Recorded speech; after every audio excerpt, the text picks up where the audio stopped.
Fuimos a entrevistarlo al aeropuerto y recuerdo que este señor me dijo, no quiero entrevista. Terminaron los cables aquí en el cuello. Naturalmente, yo me tomo 36 pastillas al día y como soy inmunosuprimida, significa sin defensa. Yo soy súper madrugadora, 4 de la mañana, trasnochadora, casi no duermo. El padre, así, del trasplante en Latinoamérica, el doctor Germán Lenis, fue la persona que me trasplantó. Tú no sabes que cuando uno cree en algo, uno se aferra a ese algo.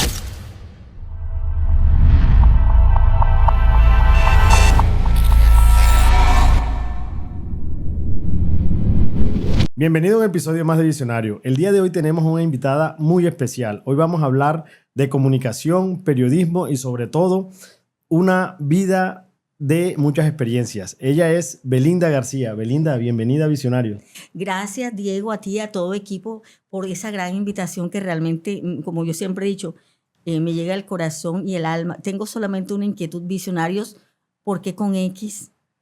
Para diferenciarme. Ok, pero la X tiene alguna característica sí. especial. Futuro, la X es futuro, sí. Más allá del futuro. Más allá del futuro, Bueno, sí, gracias. sí. Continuamos. Qué bueno. Siento que va a ser un episodio excelente. Belinda, eres comunicadora, has estado en diferentes planteles educativos, universitarios. Quiero saber un poco de dónde nació esa vocación del periodismo, de las comunicaciones.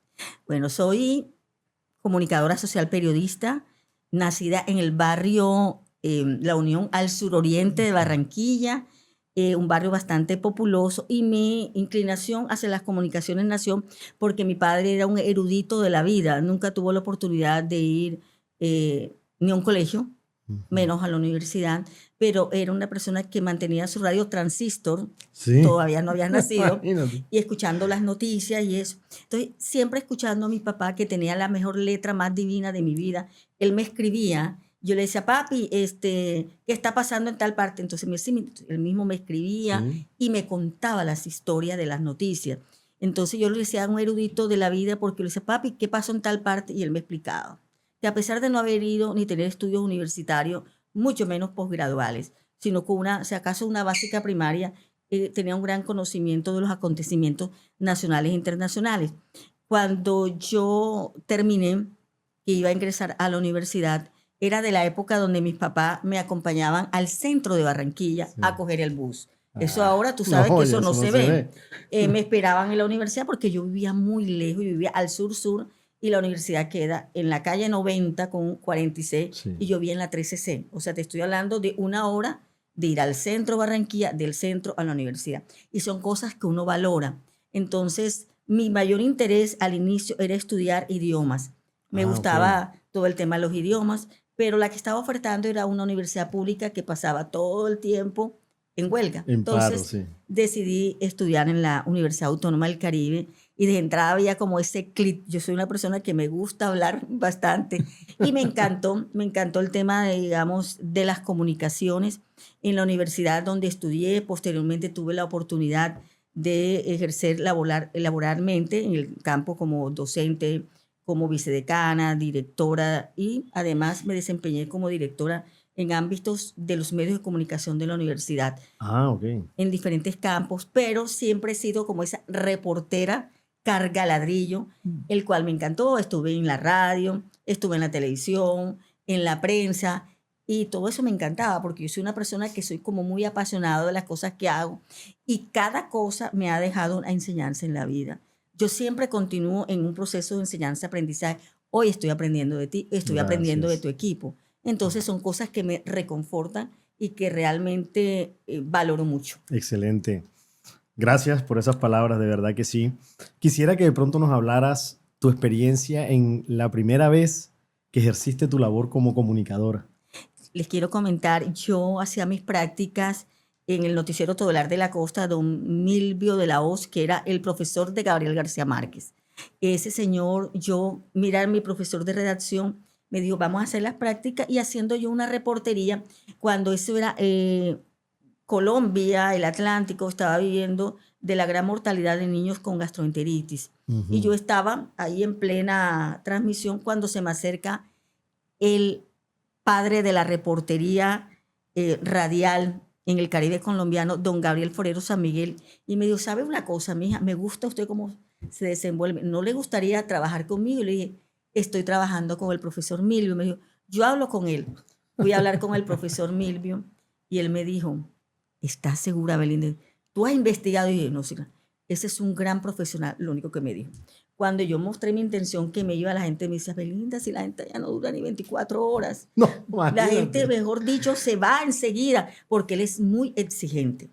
Y bueno, yo llegué a donde don Gabriel y dije, ay, don Gabrielucho, imagínate, venga, mija. Él nunca tuvo 5 hijos, nunca tuvo una mujer. Sí. Y empezó una camaradería. Te quiero contar, todo el mundo me decía que yo no duraba ni 24 horas, duré 2 años.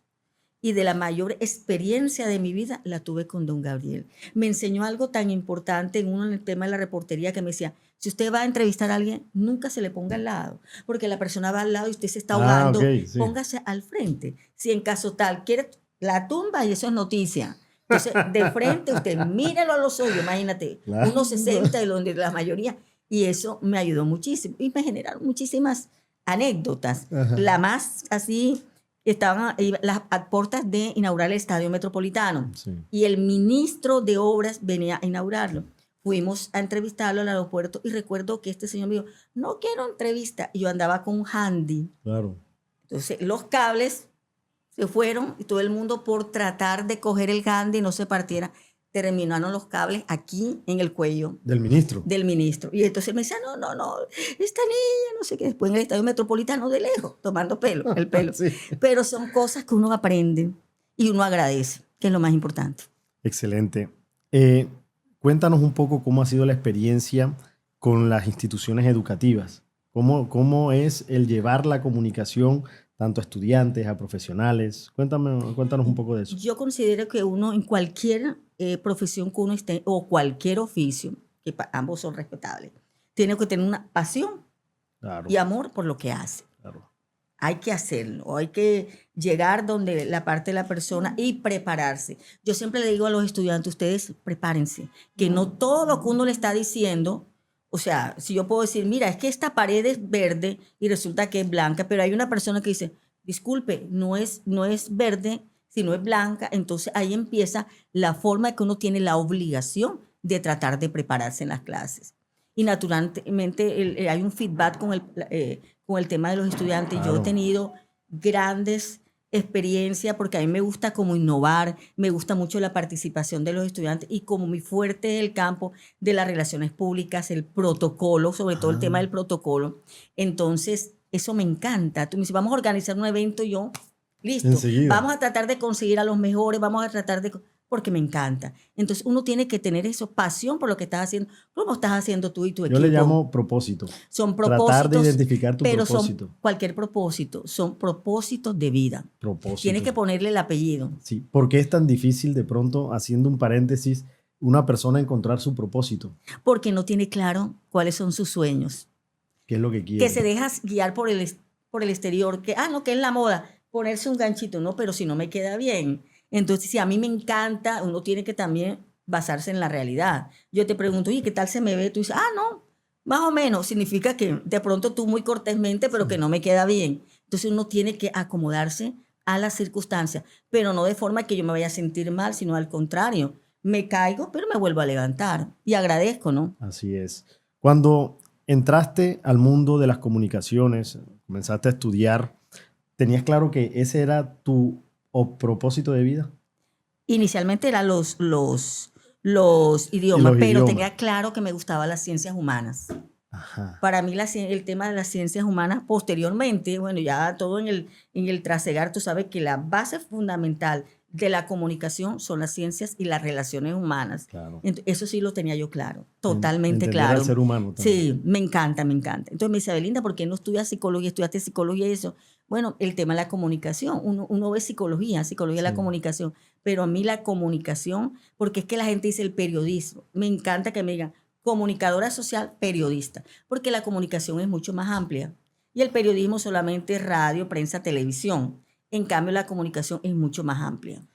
Bueno, tú sabes, ahorita me estabas hablando de que, pues al pasar del tiempo, pues la comunicación ha ido cambiado. innovando, ha Claro. ido innovando. ¿Tú crees que cuál pueden ser las mayores diferencias entre esa comunicación que te enseñaron a ti en la universidad versus lo que hoy estás viendo con muchos estudiantes, con esto de inteligencia artificial? Me encanta la pregunta. Uno tiene que estar renovándose de acuerdo al tiempo y de acuerdo a las circunstancias. Uno tiene que estar que cada día estamos en un mundo cambiante. Así es. Si uno se queda en el pasado, pierde. Porque ahora los muchachos tienen esa capacidad para innovar y uno tiene. Pero ha pasado algo, que esa forma de innovación nos hemos quedado en la inmediatez y más no en el análisis. Claro. Entonces las personas dicen cosas y no investigan. Y Mira lo que, dan por hecho. y tienen problemas de ortografía. Sí. Eso es que terrible. precisamente ahorita que me comentabas la letra de tu papá, Sí. me acuerdo de mi papá, porque mi papá también, y eso que mi papá no fue Método profesional. Palmer, ¿te acuerdas? La caligrafía, claro, todo. no fue profesional, pero es decir, cómo esas personas antes se preocupaban mucho por su caligrafía y hoy tú ves los profesionales que tienen maestrías, tienen estudios Claro. y tienen una letra horrorosa, Los médicos, ortografía. que uno ni le entiende, ¿verdad? Claro, claro, o sea, es algo que uno dice, bueno, van cambiando muchas cosas, ¿cierto? Claro. A veces para bien, a veces para no tan bien. No, tienes toda la razón. Ya ese tema de la letra, yo antes me llamaba mucho para marcar sobre, ya me tiemblan las manos a veces, entonces Sí. por temas de salud Sí, y una cantidad de claro. medicamentos. Pero yo admiro, yo digo, la persona, la caligrafía dice mucho de la persona. Tú no sabes que es una persona detallista, una persona que tiene muchos valores, porque ahí está impresa en la caligrafía la personalidad. Totalmente de acuerdo. Sí, me imagino que tu papá es un gran señor. No, claro. Todo un que gentleman. Sí, un gentleman, así es, así es. Belinda, ¿por qué crees que hoy, apartándonos un poco pues, del tema ya que nos contabas de la universidad, ¿por qué crees que el ser humano hoy está fallando en su manera de comunicar? Por una sencilla razón, porque han impuesto la tecnología. Yo soy de la época de antes, Sí. del que tenían que echarme el cuento, no hubiera ni La nada de esas cartica, cosas. la cartica. Pero yo era de las carticas, ya no. Yo me quedo sorprendido. Ahora se mira, bueno, listo, van enseguida a hacer o sea, se ha perdido esa calidad del enamoramiento. Eso ya se ha perdido. Entonces eso no me gusta. Yo prefiero el pasado.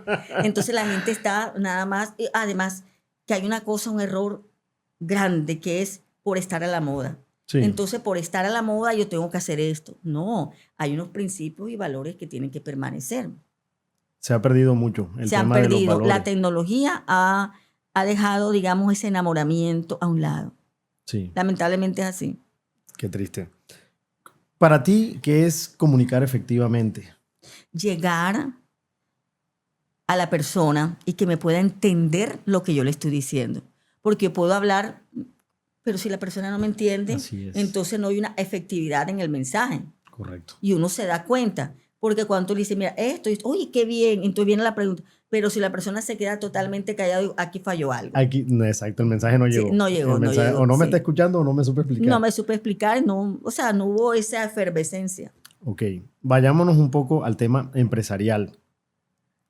¿Por qué tú crees que las empresas no le están dando el valor? Así lo siento yo. De pronto tú puedes tener otra opinión, otra forma de ver. ¿Por qué las empresas hoy no le están dando esa importancia a ese departamento de comunicaciones como que sea su soporte para, pues, obviamente, impulsarlas? Las grandes empresas, grandes sí tienen un área de comunicación, inclusive hay una que está a la altura de una vicepresidencia de comunicaciones. Te estoy hablando de las grandes empresas, inclusive multinacionales. Sí. ¿Qué pasa? Ahora prefieren contratar una persona en redes que le maneje el tema de las redes, pero la esencia, la columna vertebral de la comunicación no lo están haciendo.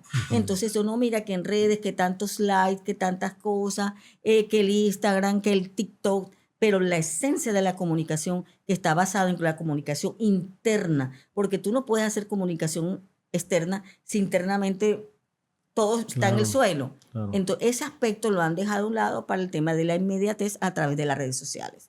Pero, El boom.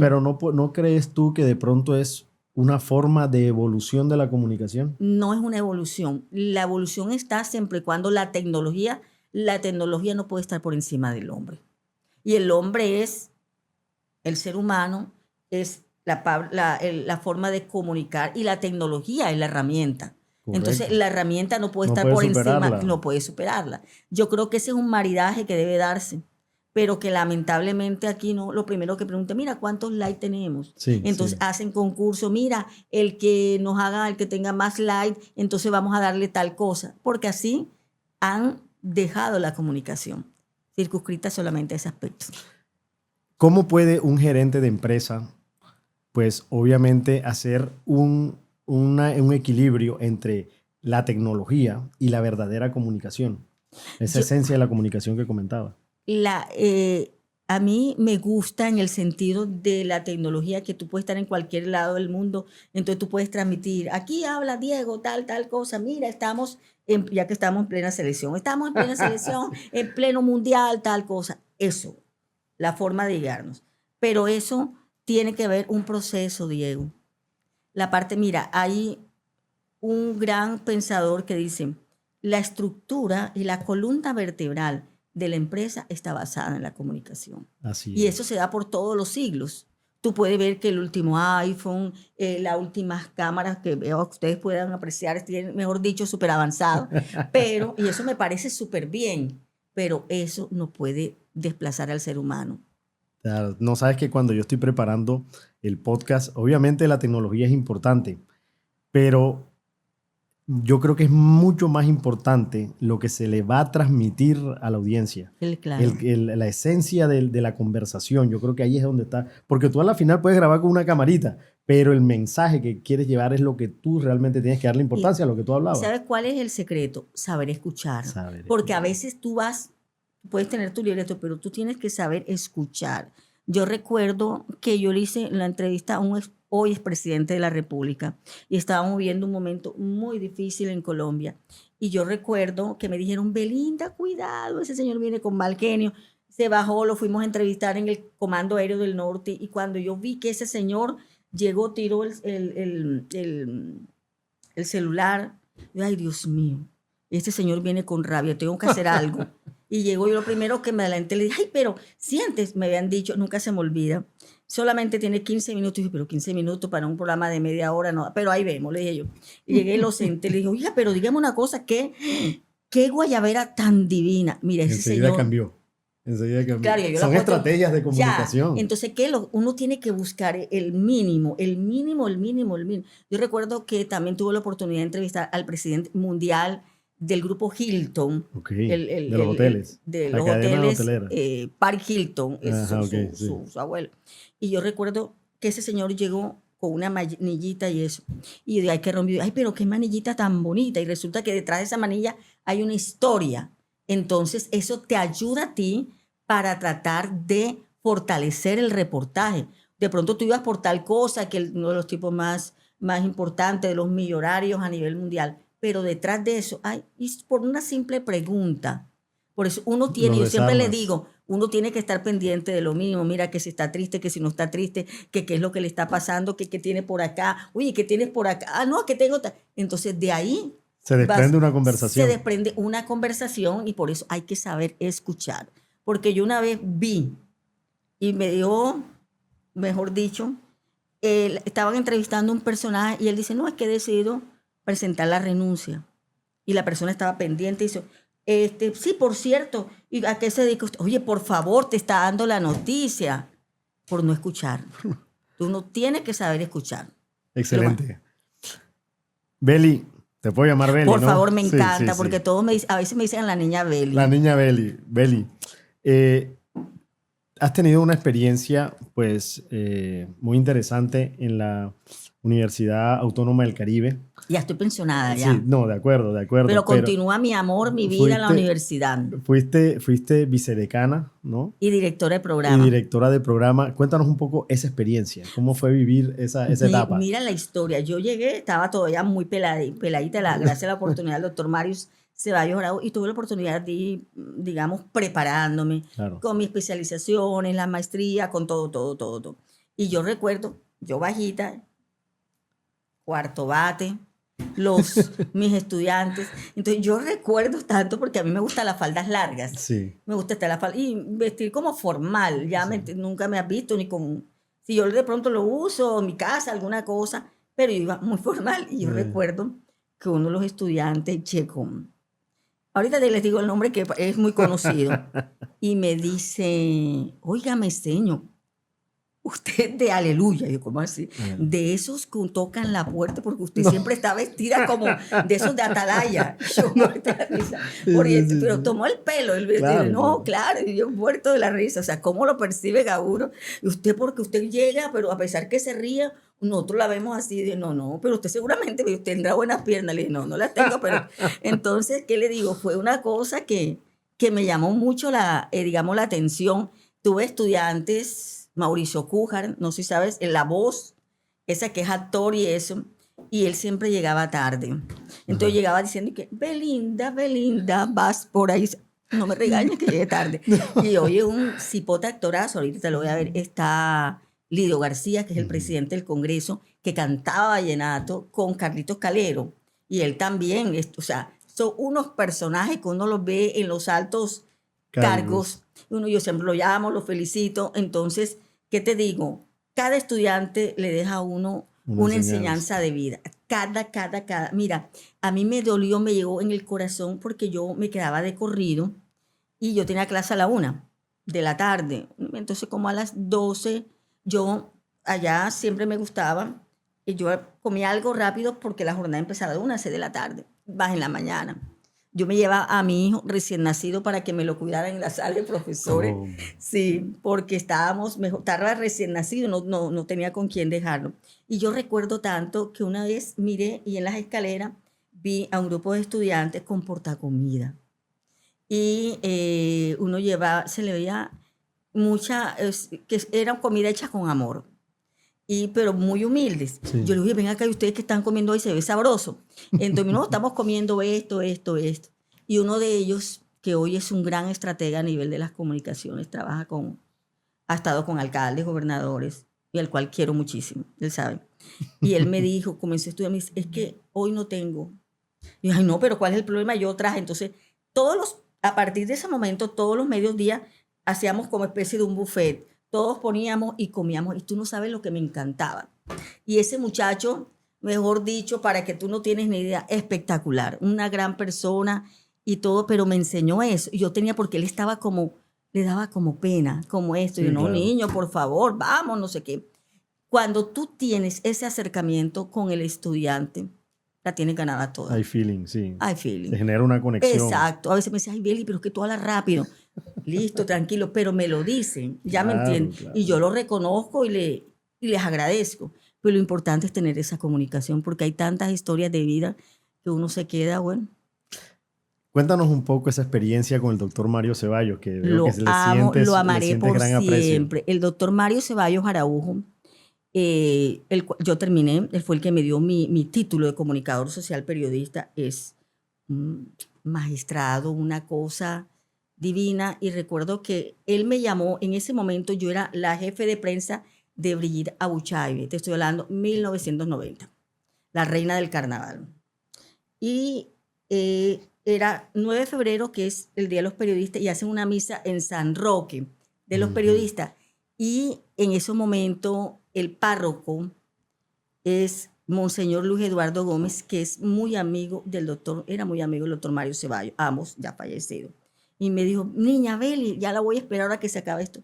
Vamos a la Universidad Autónoma, que el doctor Ceballos nos está esperando. Y yo, sí, eso, venga, vamos. Y cuando llegó me ofreció el tema para ser profesora y ascendí a todo gracias al doctor Ceballos. Y yo recuerdo que yo le dije, doctor Ceballos, nunca he dado clase. Me dijo, pero usted hizo alfabetización. Yo, y claro, bueno, y empecé a prepararme, porque era una gran responsabilidad.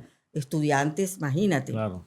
Y la responsabilidad es lo que lo lleva a uno a tratar de cada día, o sea, porque no solamente iba a quedar yo mal, bueno, profesora esto, pero ante esos estudiantes que tenían, digamos, una gran responsabilidad.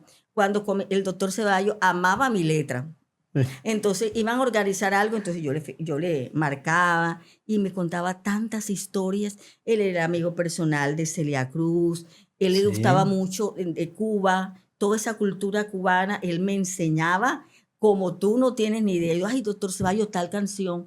Mira, Celine Reutilio. Ustedes no sabrán quién es, pero No. yo sí sé. Es de esa época. Mire, él tenía todo en original de Cantinflas.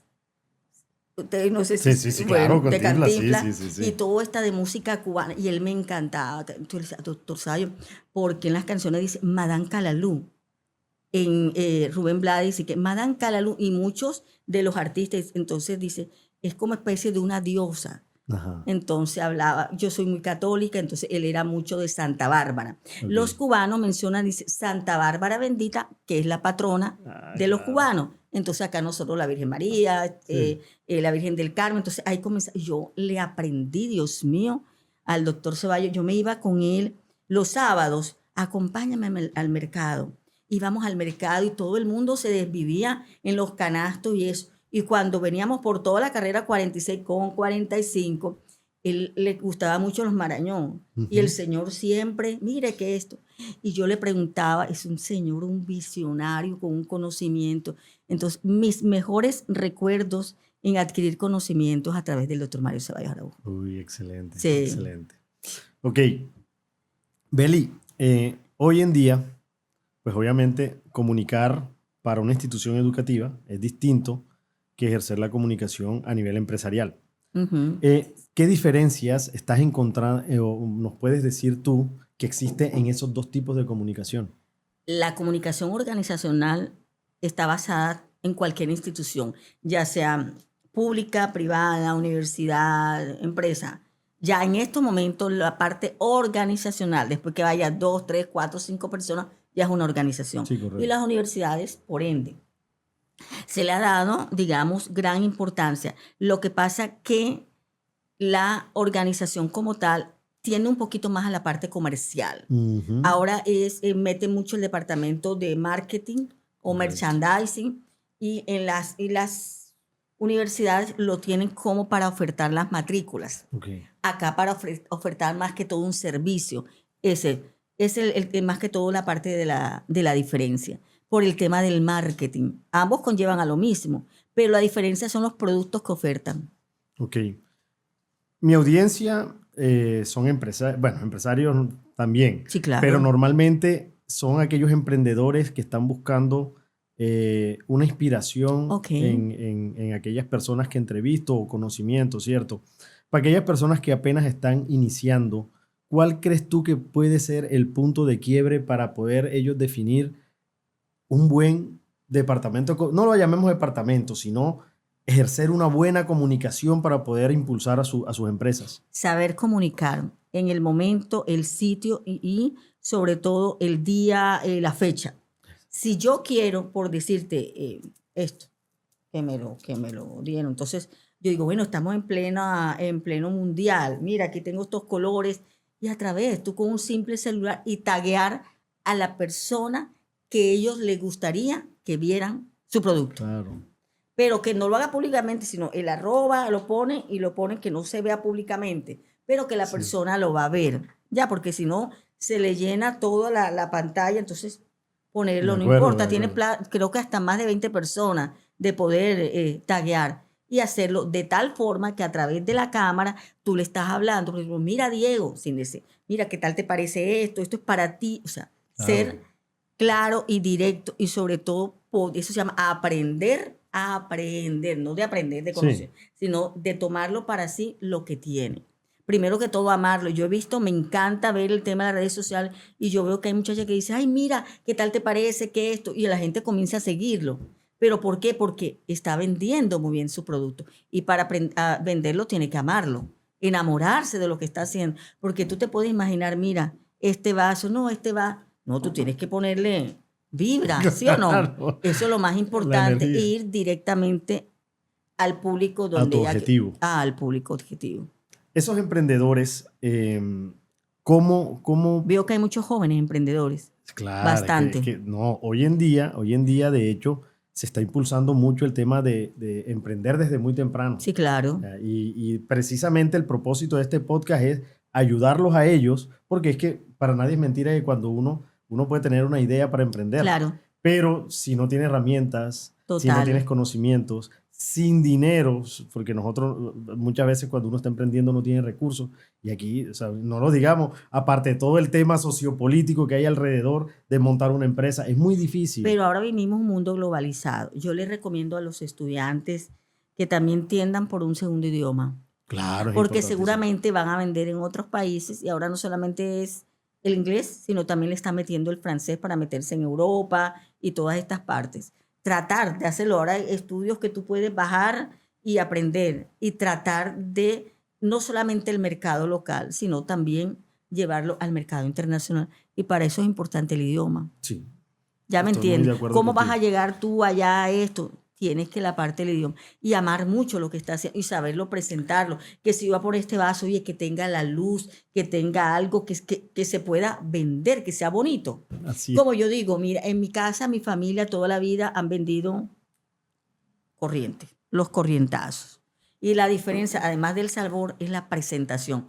Yo doy clases de protocolo y lo importante es la presentación. Que no importa que tú te comas el ACPM, pero que esté bien bonito, que el arroz esté aquí, que mira que la carne, mira que esto. La presentación vende. Pero si tú tiras todo, no me gusta. Ya me entiendes. La presentación es importante. Yo estoy emprendiendo. Soy un Ajá. emprendedor. ¿Cómo puedo crear una buena estrategia de comunicación que impulse mi emprendimiento? Primero tienes que identificar cuál es el producto y cuál es tu público objetivo. Yo quiero que esta camiseta me la compren o que llegue a tal persona. Tienes primero que conocer tu camiseta que está ahí con hilos tal, con esto, con esto, con esto. Y busco a quién quiero yo llegar. El público. ¿A qué público? Yo sé que esto por decirte, a Ralph Gard, alguien así, a una de las personas, de los grandes diseñadores. Y tú quieres, es fácil, tú le vendes, es que es como si tú le estuvieras hablando a ellos. Claro, Ya me entiendes. claro. Ay, no, mira, aquí todas las muchachas quieren que sea, que mi moda, te lo digo porque vengo de un programa de diseño de modas también en la universidad. Y entonces, no, yo quiero que eso, la especialización en París, sí, pero en París, ¿a quién quieres en París? No, que yo soy de la escuela Marangoni, que es de allá, que no sé qué, o tal. Tú tienes que identificar, porque si tú no lo identificas, te vas dando tumbos. Claro. Y nunca llegas a ninguna parte. Y nunca llegas. Primero, conocer el proceso. O sea, a ti te pregunta, yo te digo, Diego, ese negro es teñido, bajo que tú tienes que saber, tú no me dices, Claro. espérate, lo voy a averiguar. No. Tú Porque tú antes de tienes que conocer lanzarlo, tu tú tienes producto. que conocer lo mínimo. Así Oye, es. ven acá, si la quemo con la plancha. No te preocupes porque puedes hacer esto. Conocer todo. Después de eso, tenlo por seguro que llegas, porque en la vida todo es propósitos. Todo es propósitos. Y ser agradecido, porque hay personas que de pronto van como locos en la vida y se olvidan de sus raíces. Así es. Y entonces, a veces siempre uno vuelve a sus raíces. Excelente entrevista. Beli, ¿cuáles son aquellos errores que de pronto durante tu profesión Muchísimos. pudiste cometer, pero que de pronto haya sido un punto de inflexión que te haya hecho reflexionar sobre lo que estabas haciendo? Muchísimos. Yo soy una persona que soy como querendona, pero también exijo bastante. A mí me gusta que si yo un trabajo, no me gusta que me lo entreguen a medias. Me gusta que sea un trabajo bien, pero bien presentado. Y a veces le ponía como mucho amor a las cosas y me llevaba unas grandes decepciones. ¿En qué sentido? No, pero como Beli es chévere, tal. No. Entonces llega un momentico que uno dice, no, tampoco te pueden utilizar, tampoco Claro. eso. Uno tiene que estar, y yo no soy así, como medido en las cosas, no. Yo soy la que siempre rompo el protocolo, y me ha pasado muchas veces que uno tiene que demarcar y delimitar, y yo no sirvo para eso. Sí, a uno le Entonces he dicen- tenido muchísimos errores, muchísimos como tú no tienes idea. Y a veces digo, si me equivoco, le digo, Dios mío, me equivoqué, voy a buscar la forma de resarcirme y lo hago. Me ha pasado que de pronto a veces la persona en un examen oral, veo que la persona la veo como displicente, que la veo como... Pero resulta que después averiguando esa persona tiene un problema. Entonces digo, no. Entonces uno no puede llevarse tampoco con la primera impresión, aunque es preponderante, De acuerdo. pero a veces uno también tiene que ver y analizar. Muchas de esas personas que hoy nos están viendo, eh, te están construyendo un negocio, pero a su vez están formándose como persona. ¿Cómo crees que debe comunicarse un verdadero líder cuando está iniciando un proyecto de emprendimiento? Siempre todo negocio requiere una inversión Así es. económica y financiera. Y a veces uno pone toda la plata, todo no sé qué. Entonces, ¿uno qué tiene que hacer? Tiene que hacer un presupuesto, ante todo. Si yo voy a vender este vaso, vale tanto, ¿cuánto me voy a ganar? Primero que todo, antes de pensar en venderlo, Sí. tú tienes que sentar las bases mediante digamos, un presupuesto. Pero yo tengo que tenga lucecitas, miren, se va a vender, pero también la parte de una inversión. Primero que todo eso, porque yo no puedo ir, cuando una persona, mira, ¿sabe cuál es la clave? La planificación. Yes. Tú no puedes llegar, que mira que voy a llegar a esto, a veces la pasión, mira, lo vendí, pero resulta que costaba 80,000 pesos y yo lo vendí por 20. Claro, no saque costos. Entonces, uno tiene ante que todo aterrizar y tener digamos, una persona financiera que esté aterrizada. Mira, estos son los precios del mercado, esto, porque una vez se emociona. Yo financiera no soy, te lo digo, y me ha costado cantidad de cosas que termino uno pagando 3 Pero veces tiene que más. asesorarse Pero uno no se de lo que no asesora. sabe. Eso es de un equipo. Si son jóvenes y que de pronto tiene un contador, un administrador, un financiero, mira, quiero hacer esto. Primero la parte financiera. Excelente. Es la clave. Y después ya sí consolidar ese sueño. Y ese sueño uno tiene que determinar a dónde va. ¿Cuál es tu público? No, es que yo quiero que me vea X. Ahora con las canciones y eso, yo quiero que lo vea tal persona. Ah, perfecto. Pero para llegar allá tiene que haber un proceso de investigación. Excelente. Vamos un poco a la parte personal. Ah, Si de claro. pronto me estoy involucrando Nada. mucho, Haz Eli, todas las preguntas que quieras. Me encanta. quiero que nos hables cuál ha sido uno de los momentos más duros de tu vida. Bueno, en momentos durísimos, la muerte de mis padres, eran los novios eternos, eran de esos que ya no existían, que eran todos los tardes, ahí mismito daban la vuelta, compraba el pan de piñita, a mí nunca se me olvida, era mi papá, eran los novios Lo que salían agarraditos de mano. agarraditos de mano, ya de edad, Muy que me bien. llevaban a la universidad, me esperaban, y cuando salíamos comíamos un pancito, pan de oro, pan, creo que se llama, unos pastel de oro, Ah, sí. todavía existe, pero bueno, eso estaba allá en el centro y llegamos, y el día que había como más cosas, íbamos a la heladería americana, allá en el centro. Entonces, la muerte, mira, se murió mi mamá, un proceso, yo me casé un 1 de diciembre y el 26 de diciembre, fecha en que yo nací, yo ya estaba preparando todo para que conocieran el apartamento que habíamos alquilado y resulta que mi mamá no llegaba, no llegaba, no llegaba, no llegaba y yo llamé, entonces mi hermana logró comunicarse porque no existía ni celular ni nada. Me dijo, no, mi mamá le dio un infarto y está en la clínica. Mi cumpleaños, todo lo que yo había preparado Claro. se vino. Claro. Ya, por eso yo, en ese momento yo, con el tema de a mí yo no podía escuchar teléfono porque me sobresaltaba. Bueno, mi mamá fue esto, pero mi mamá murió, duró en UCI como unos 2 meses. A los 3 meses, ella logró hablar, dijo que ella se quería estar en su casa. Nos la traímos en la casa, mi mamá murió y mi papá no soportó. No. ¿Ya me entiende? Me dolió muchísimo porque yo decía, Dios mío, en mi casa hubo el primer televisor cuando yo empecé a trabajar pequeñita, porque allá no había nada. A mí era una persona muy humilde y yo siempre decía, yo quiero llevar a mis padres a conocer al mar. No se me cumplió el sueño. Ya, y tantas cosas que yo decía, que me dolía, yo decía, ay no, que yo quería esto, que si de pronto yo hubiera podido tener la oportunidad, o sea, tantas cosas no se me cumplieron, pero en mi casa la única que tuvo la oportunidad de ingresar a una universidad fui yo, gracias que yo terminé, entonces fue una de las mejores bachilleres y me gané una beca completa para estudiar, hacer mis estudios, y estando en la universidad, buena, logré consolidar el tema de la beca, porque mi casa era muy, pero muy humilde. Pero una de las cosas que uno tiene que tener en la vida, yo soy orgullosa de mis raíces. Orgullosa, orgullosa de mis raíces.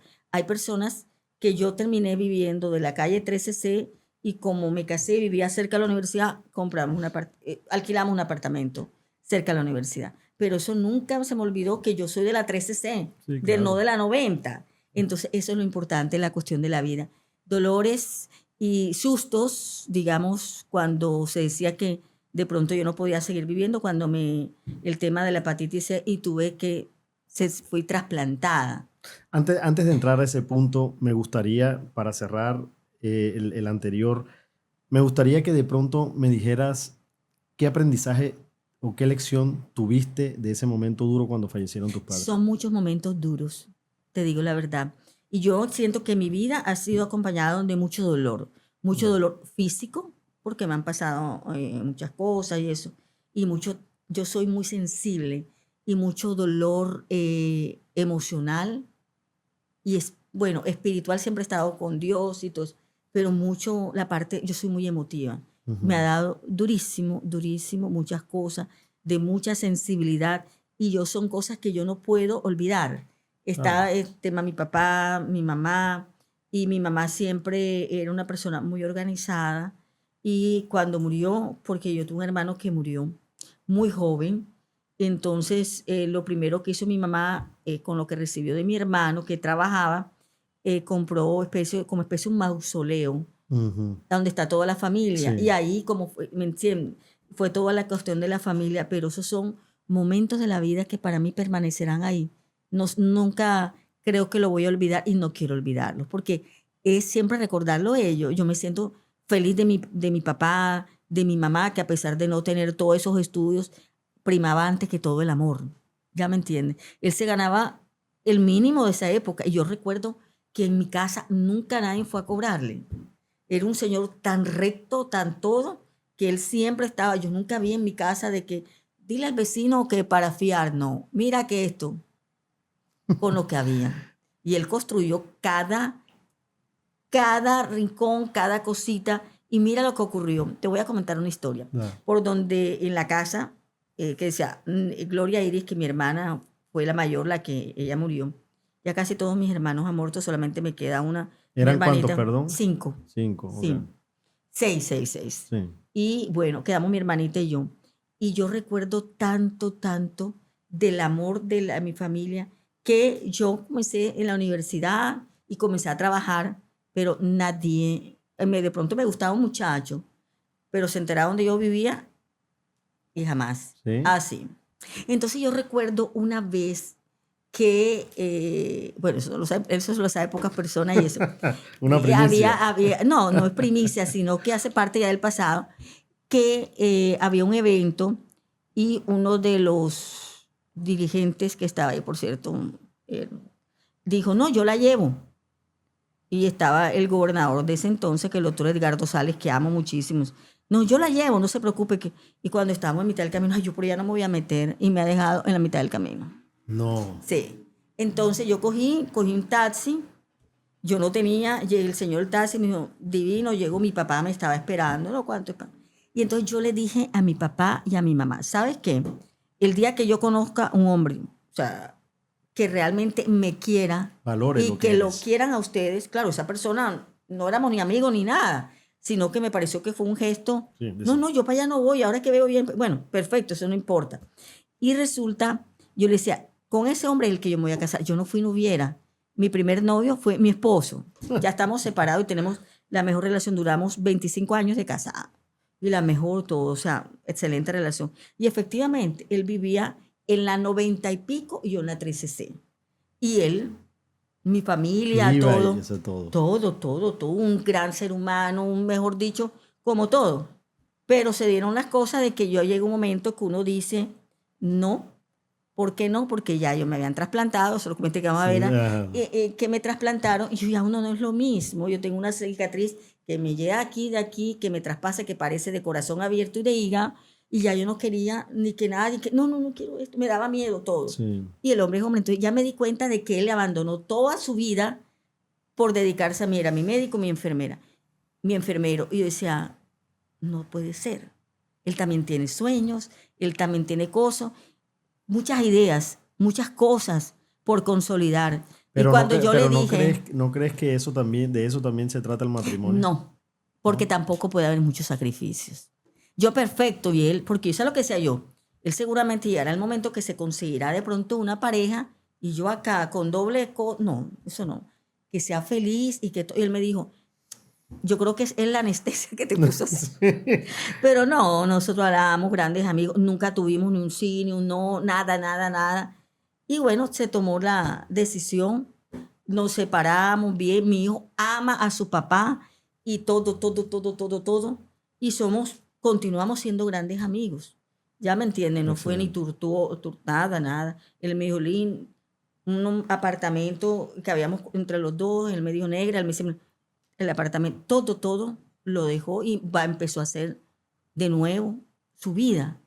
Y yo siempre le dije decía lo mejor, mira, conocí una persona, todo. Y siempre he deseado todo lo mejor porque fue Qué bueno. un gran esposo, un gran padre, un gran hijo.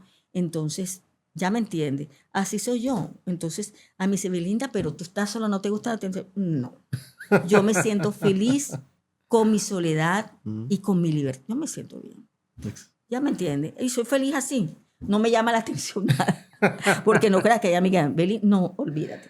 No, imagínate. No, yo así me siento súper bien. Qué bueno. Beli, Esto entiendo. se está poniendo bueno. Sí. Entiendo que hay un momento muy significativo en tu vida y fue cuando te enteraste de que tenías cáncer, ¿no? No, a mí nunca me dio cáncer. Ajá, Te comento. ok. A mí me diagnosticaron con hepatitis C, que es como si fuera cáncer. Ok. Hepatitis C es la mortal. Ya. Entonces, cuando me diagnosticaron hepatitis C, ya estaba en la parte cirrótica. ¿Qué es? Y eso obedeció que me dio hepatitis y resulta que yo sufro de los dolor de cabeza. Miraña. Y yo comencé a tomar medicamentos y yo no sabía que yo era alérgica a los AINES. Cuando comencé a tomar mi medicamento, me envenenó el hígado. Entonces, existen 3 causas para la parte de la cirrosis, que es, la cirrosis puede ser por licor, por transfusión o por medicamentos. Yo soy medicamentos. ¿En qué etapa de tu vida estabas cuando... No, estaba, digamos que bien, teníamos a pensar de tener otro hijo. Y de pronto yo fui donde el médico y me dijo, Beli, ante todo vamos a hacerte una ecografía. Y me dijo, ¿sabes qué? Veo unos miomas, pero no se ven mal. ¿Por qué no hacemos una cosa? Te vienes mañana, eso fue un viernes, y yo te veo y te lo saco por videolaparoscopia. Efectivamente, yo vi. Y me dice el médico que en el momento de la videolaparoscopia dice, oye, ¿sabes qué? Voy a revisar, salieron bien los miomas. Voy a revisarla cómo está por dentro. Y me dice que casi se priva, porque el hígado estaba totalmente achicharrado.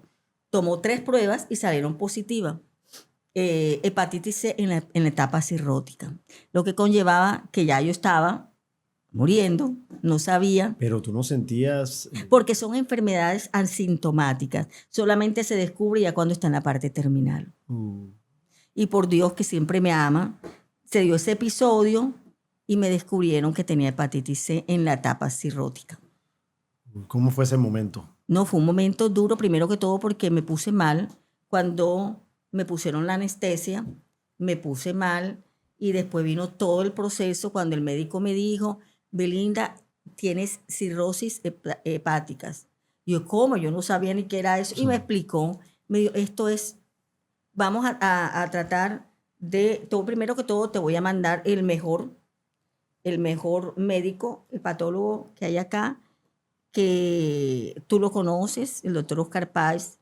Empezamos el proceso y el doctor me dijo, Belinda, solamente hay 2 posibilidades. Vamos a iniciar con un medicamento que son unas vacunas que se toman que se ponen y unas pastillas durante 3 meses y esperemos. La primera fue excelente y la última significa que el medicamento no hizo efecto. Y eso tú te ponían una inyección y yo tenía que prepararme, tomar doles, mucho hielo, me metían en hielo porque convulsionaba. Entonces, bueno, nada, viene la etapa más dura, que no es fácil, que la del trasplante. Fue cuando se inició todo ese proceso y peregrinaje de un trasplante, que no es fácil. Uy, complicado, Sí, ¿no? porque eso no se hace en Barranquilla, en Medellín, que no lo aprobaban, que la tutela, pero como siempre, digo yo, mis ángeles terrenales, ahí están. ¿Tu hijo qué edad tenía? Bueno, mi hijo tiene ahora 30 años, hace 13 años tenía 17 años. 17. Sí. Ok. Cuando te pregunto en qué etapa estabas, me gustaría saber un poco cómo afectó eso tu carrera profesional. Ya estoy entendiendo un poco cómo afectó tu vida personal, ya, pero a nivel laboral, ¿cómo fue todo ese escenario? Sabe que fue, la gente me apoyó muchísimo. Sí. Muchísimo, muchísimo, bastante. Porque a pesar de que me daban todo lo que me daban, yo buscaba que los medicamentos fueran los viernes, ya después de labores y todas estas cosas. Y hubo una solidaridad mediática a nivel nacional con tal de que me autorizaran el trasplante, Sí. porque no lo autorizaban. Ya eras bastante conocida en los medios, me imagino. Sí, estábamos como en que hizo uno en la cúspide de la parte de eso. Y no porque estar en la parte de los medios, sino que fue todo un proceso que ni te imaginas. Viajé, quedé aquí, quedé allá, pero bueno, se logró, gracias a Dios. Beli, entiendo que eres muy católica. Bastante, pero de siempre, ¿viste? De toda la De vida. siempre. En algún momento, cuando estabas pasando ese sufrimiento, de pronto de ver que tu vida pendía de un hilo, que ibas a dejar un hijo a muy corta edad, Duros. Y a puertas de graduarse. que eso te sucede en un momento donde estás en la cúspide, me lo estás diciendo, ¿en algún momento le cuestionaste a Dios por estar pasando por eso? Nunca, tú no sabes que nunca. Jamás. Y me pasaba una cosa tras de otra y siempre yo sentía la presencia. Yo la hablaba, porque yo la hablaba así como estábamos hablando. Ay, no, Dios mío, por favor, que mira, que esto. Siempre la presencia de Dios y de la Virgen. Nunca he cuestionado por qué a mí. Y me pasaron cosas terribles. Todo lo que le puede pasar a un post-trasplantado, un trasplantado, me pasó de todo en esta vida. Y me ocurrió todo, me dio 2 veces COVID. Y cuando a las personas que son trasplantadas le da un COVID, a las 72 horas se mueren. Uf. Y a mí me dio 2 veces. ¿Cómo será que el ministro de esa época, de la administración del doctor, el presidente anterior, el doctor Duque, llegó, me dijo, yo la tengo que conocer a ella? Yo la tengo que conocer. Y una coequipera mía, que hacía parte del equipo de comunicaciones, decía, venga, entonces recuerdo que él me dijo, mandó a decir, las vacunas y esa fuerza que tú tienes en Dios. Porque él también es una persona muy creyente. Nadie, o sea, la gente no podía creer. O sea, COVID, no, ya no le puede dar COVID. Y eso que yo estaba resguardada y todo. Me dio COVID 2 veces. No. En UCI estuve, claro, nunca estuve intubada. Sí. Primero que todo, gracias a Dios, porque yo no tengo buena respiración. Imagínate, y salí adelante. ¿Qué mensaje, primero, qué enseñanza te dejó esa época de crisis tan profunda? Crisis de salud. De salud, De salud. correcto. Tú no sabes que yo siempre he dicho, gracias Dios mío, porque en los momentos más difíciles he contado con médicos muy católicos. En Medellín la gente es muy católica. Sí. Las enfermeras muy católicas. Allá hay una capillita en el San Vicente de Paul, que esa era mi casa. Yo estaba hospitalizada y eso era yo allá siempre. Yo no sé, pero yo en los momentos difíciles que tú menos te imaginas, siempre llegaba la persona. Mira, me dolió en el alma. El padre, así, del trasplante en Latinoamérica, el doctor Germán Lenis, fue la persona que me trasplantó. Me trasplantó la eminencia. ¿Y cómo son las cosas que le llegaron un caso de COVID? Nadie lo quiso atender. Y el todo profesional con la esposa, que no tenía nadie más ni enfermera, la esposa dijo, yo te asisto en ese trasplante de hígado. Hicieron el trasplante de hígado exitoso y él le dio COVID a él y a la esposa y se murieron. No te puedo creer eso. Qué triste. Y cuando él murió, eso fue Él era uno de los médicos que cuando llegaba la vacuna eran los primeros que se iban a vacunar, porque ese señor, a Rafael de España, a Abu Dhabi, un jugador brasilero, o sea, ese señor tenía más de 3.000 trasplantes. Y me tocó con la cuestión, a mí me dolió, pero te digo, me dolió y cambió totalmente con todo el cuerpo médico. Y era un médico que estaba mucha tristeza, se notaban como muy secos, ya no querían por eso el nivel de las personas para trasplantar ha caído muchísimo cuando el tema del COVID, porque los médicos Sí, querían los preservar, médicos, claro. y él que dijo, yo lo voy a, y se salva, y muere él y la esposa. Al tiempo, te estoy hablando, al tiempo. Él murió, por decirte, al mediodía, y a los pocos minutos murió la esposa. Es una historia sin duda triste, Duro, duro, duro. Belinda. Beli, bueno, tú pues hoy comentas tu anécdota, lo que te sucedió. Gracias a Dios Ay, puedes estar aquí sí. hoy Y al contando. Santísimo, yo amo al Santísimo. Sí. Excelente, me parece muy bien. Y entiendo, bueno, pasaste esa época de crisis, hoy lo puedes contar de una manera pues ya calmada, como de resiliencia, pero hoy hay personas que de pronto están en ese momento.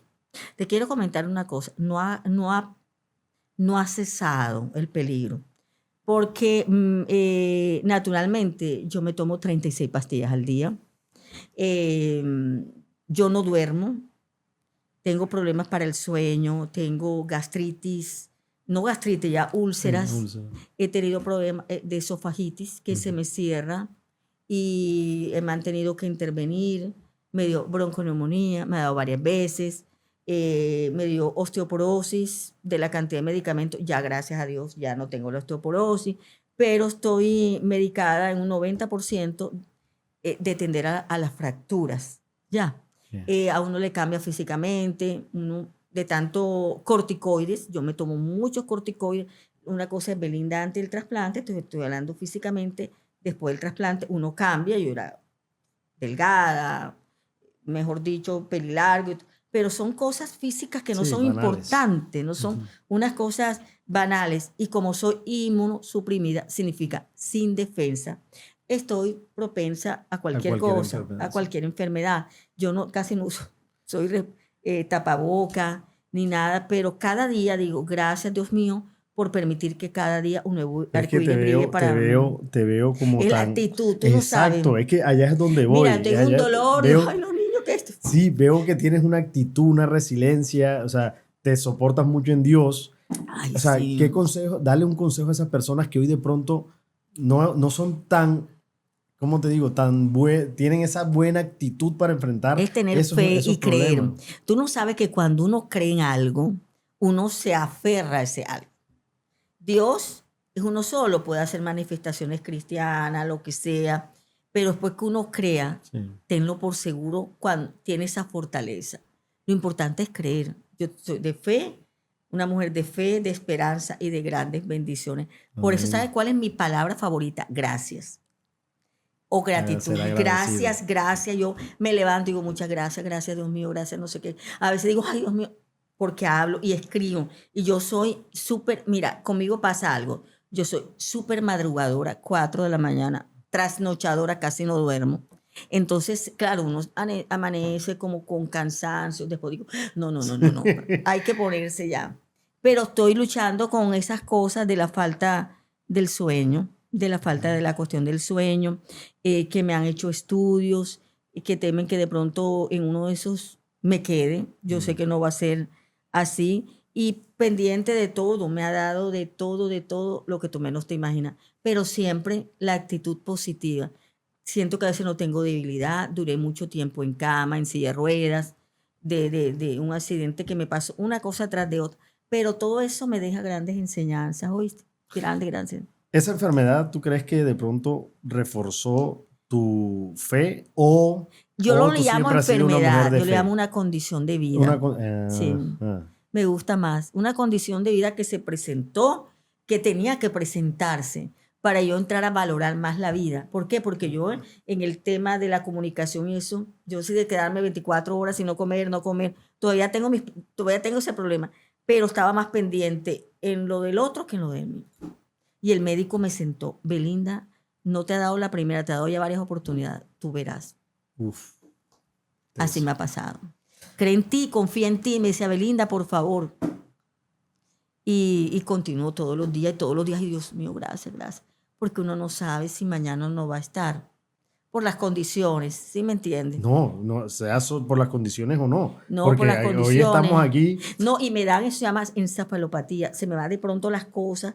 Y yo, no, Dios mío, espérate un momentico que digas hoy. Ok. Ya. No, pero te veo como una mujer muy activa.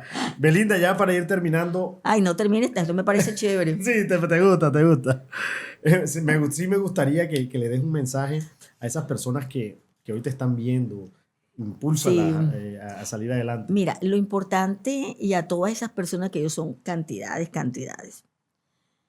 La primera es eso, en creer en uno mismo. Uno no puede vender un producto si de uno mismo no depende, digamos, esa pasión. Porque voy a vender esto, pero no me gusta, ¿no? Quererse uno muchísimo y apasionarse con lo que realmente uno quiere, con lo que uno quiere transmitir. ¿Por qué? Porque eso es el reflejo de uno. Claro. Este vaso te refleja a ti y a todo tu equipo. Entonces tú vas a transmitir a través de eso vida. Para mí esa palabra yo siempre la pongo siempre en mayúscula, vida. Entonces es eso, quererse, amarse, adorarse, enamorarse todo de uno mismo. O sea, de aprenderse a valorar, de que uno realmente es importante y después de eso sí, focalizarse y visionar en ese emprendimiento que seguramente marcará en la historia muy importante en su vida, no solamente para ustedes, sino para muchas personas que van a impactar. Excelente. Belinda, quiero de verdad agradecerte que hayas estado hoy, esta tarde de un sábado, compartiendo con nosotros. Eres una mujer supremamente especial. Ay, gracias, no te conocía. Qué me vas a hacer llorar. No, pero te lo digo de corazón. Mira qué lindo las caras de ella. No te conocía. Te empecé a conocer cuando empecé a investigar un poco sobre ti. Y la mujer que hoy está sentada aquí, estuvimos un rato sentados en la sala, de verdad que admiro mucho tu resiliencia, tu forma de ver la vida, y ojalá tú puedas ser ese instrumento que Dios ha puesto en esta tierra para que otras personas también puedan mirar la vida de otra manera. Tú no sabes, y me encanta lo que acabas de decir. Yo decía, todo lo que me ha pasado tiene un propósito, y lo descubrí. Lo descubrí desde que el momento una persona en la madrugada se comunicó conmigo, mire, necesito un trasplante, mi hijo está muriendo y no sé cómo hacerlo. Se logró el trasplante. Mire, mi esposa está grave, no la han querido atender en el hospital, solamente usted me puede ayudar, y se logró. Son tantas cosas. Este accidente que tuve fue por un propósito de llegar a una persona que era la única que podía hacerme, digamos, el tema del accidente. Y resulta que esa persona no creía, había buscado en cielo y tierra, mar y aire, por todas las partes del mundo, para que su esposa fuese atendida, porque necesitaba trasplantes de hígado y de riñones. Tenía que llegar a donde esa persona. Yo no sabía, él tampoco sabía. Y resulta que llegué y cuando era todo seco, ¿viste? Así todo. Y de pronto comenzó a hablar. Me dice, ¿sabes qué? Yo te estoy atendiendo, viniste recomendada por alguien que yo quiero, pero yo no he visto tu historia de vida, tu historia clínica. Cuando me vio, nunca se me olvidará la mirada de ese doctor, de ese científico. Me cogió, me dijo, ¿cómo son las cosas? He necesitado hablar con tal doctora. Yo le dije, cuando me dijo el nombre, me dijo, esa doctora es la única que puede para que acepten a mi esposa. Allá en el hospital. Yo le dije, esa es mi mejor amiga. No. Y resulta que la llamamos y todo, y hoy su esposa está allá esperando que la llamen. Tanto tiempo. Entonces yo decía, Dios mío, me partí. Todavía no me supe. Tantas cosas, Dios mío, y para llegar eso. Y mi hijo tuvo un accidente grave, se partió la clavícula y el que lo atendió fue él. Entonces, todo está como ligado. Oye, todo, sí, es que he visto que lo tuyo todo ha sido está, como un todo, cúmulo de... No, y los medicamentos, y les digo así rápido, cuando me detectaron la hepatitis C, solamente era un laboratorio a nivel mundial que es suizo. Y que lo fabricaba. Que lo fabricaba, que no estaba aquí en Colombia. Esa fue la primera etapa. Y resulta que me dijeron, ellos dicen que no. Vamos a mandar su historia y allá hay una señora que es la que decide si sí o no. Y resulta que la directora mundial fue mi estudiante en comunicación social.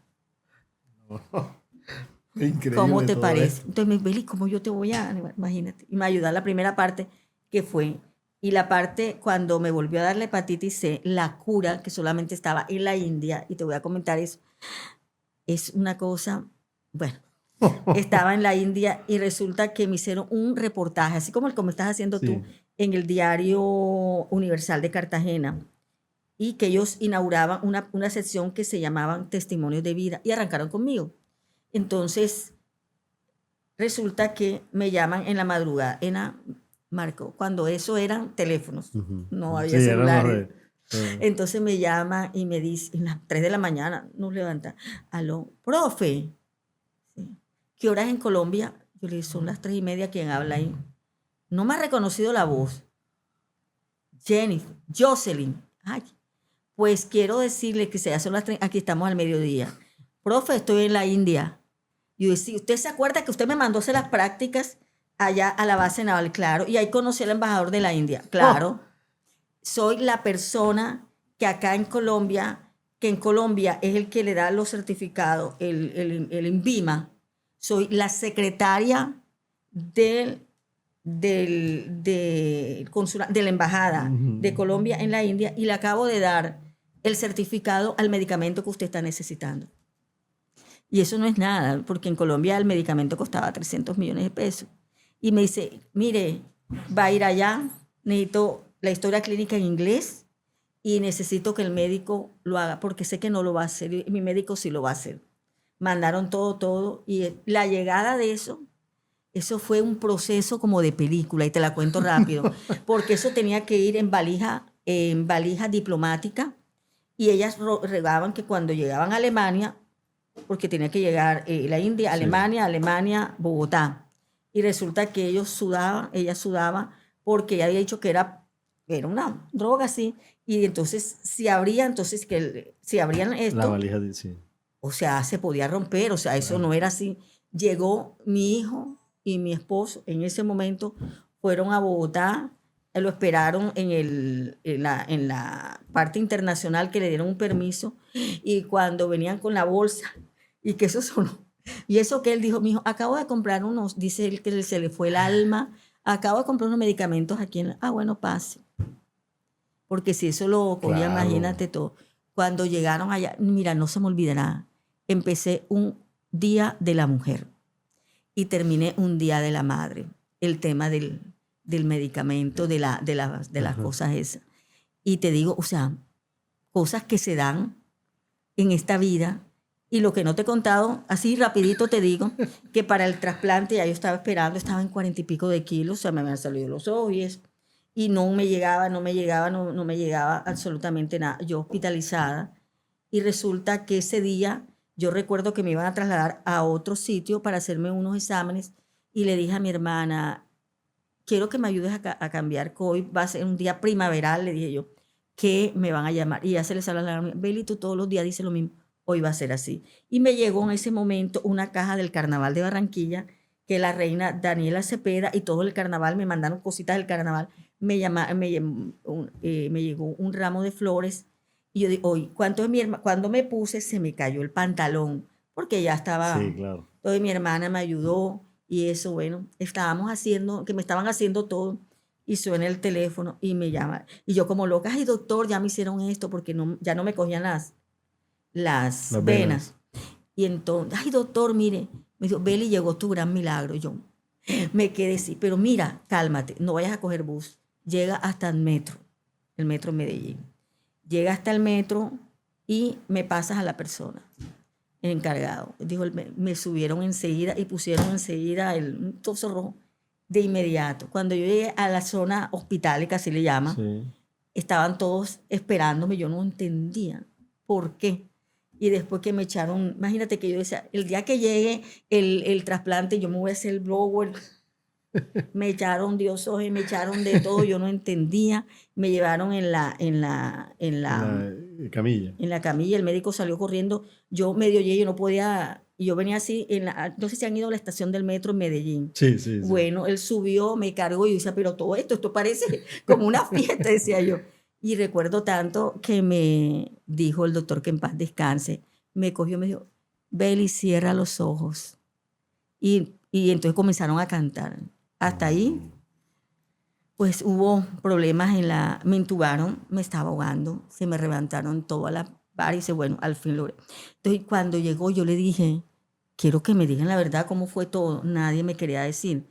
Pero yo le dije al doctor que en paz descanse, y me dijo, te voy a dar un secreto, Belinda.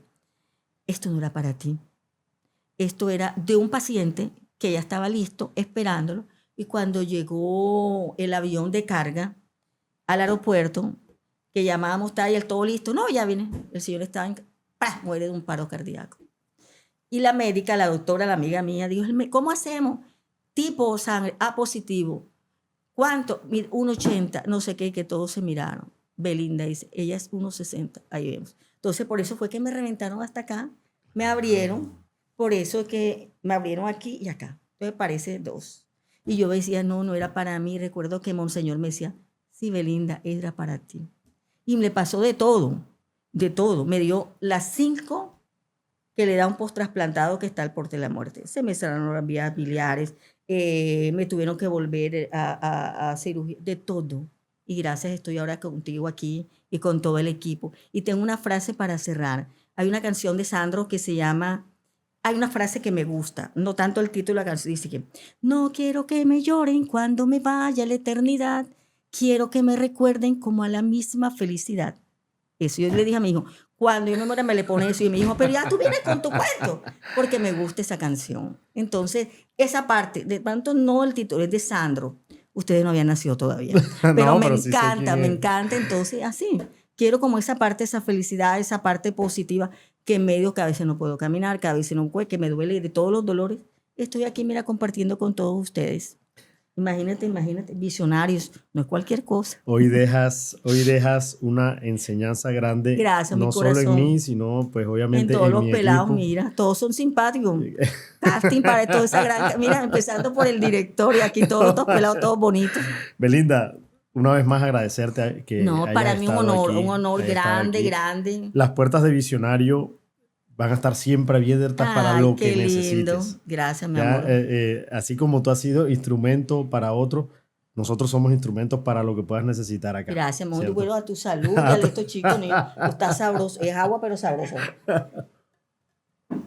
Gracias por todo. De verdad que sí. Y a el ustedes, corazón y el alma. A ustedes quiero, de verdad, espero que hayan disfrutado este episodio.